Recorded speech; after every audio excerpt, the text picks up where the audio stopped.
Chained Echoes has been sitting on my radar for about 3 years now, and the game is currently on a massive sale on Steam. If you're looking at that price and wondering whether to pull the trigger, then I'm just gonna walk you through everything. The good, the bad, the weird, and also what changed since release. For example, New Game Plus, so you actually know what you're getting into. Let's take a look at the basic setup. This is a JRPG that looks like those old 16-bit RPGs from the 90s. It is set on a continent called Valandis, where 3 kingdoms have been at war with each other for more than 150 years. The world has stuff like magic, dragons, giant piloted mech suits. These are called Sky Armors, political scheming, mercenaries. The game has got that big ambitious fantasy world energy right from the jump.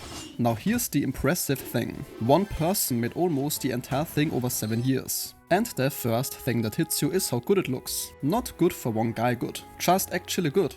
The environments are colorful and detailed, and also feel like real places. It has many details. Little frogs sitting by ponds, animals wandering around. It really looks unlike most other RPGs you have played. And this stays true throughout. The story follows a group of characters trying to stop the war. You start with Glenn, a mech pilot sent on a suicide mission in the very first scene, and it goes wrong almost immediately. And from there the cast builds up. There's a lizard character who is consistently great every time he shows up.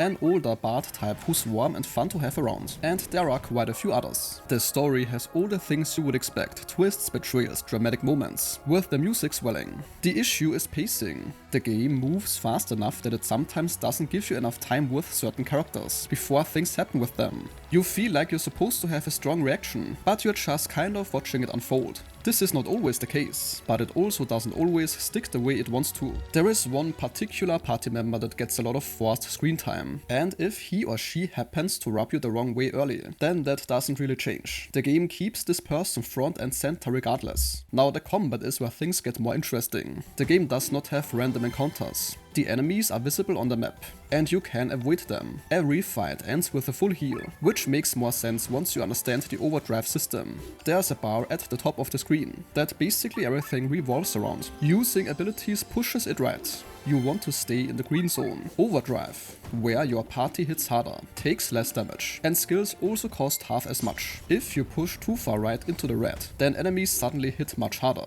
So every fight is a balancing act. Different skill types push the bar back left. Where it breaks down a bit is in longer, harder encounters. The moves that lower the bar take up a full turn, and often the bar creeps back up before it matters. The game intended for you to swap characters in and out to manage everything, but the buffs only appear to whoever is currently active, so anyone you swap in arrives unprotected, and often dies for it, so you just stop swapping.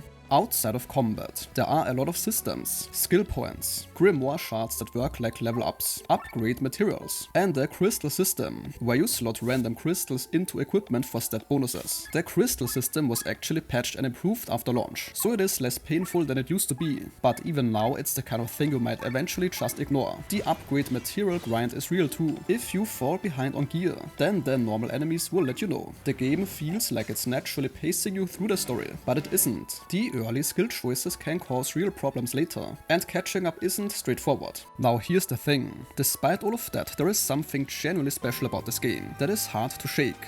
The world feels alive in a way that a lot of bigger, more expensive games don't manage. The music is great throughout. The boss fights have personality, and when the combat clicks it actually feels good to play. And there are many stretches where everything just comes together. A great story moment, a tough fight you finally crack, and yet another new era that looks incredible. And then you remember exactly why you're playing it. There's a full DLC called Ashes of Elrond that is also available, with a new area and new party member. There's also a New Game Plus mode added post-launch if you want a second run. At sale price, the game is absolutely worth it. If JRPGs are your thing, just know going in that it's going to ask more from you than it sometimes earns. But when it delivers, it really does.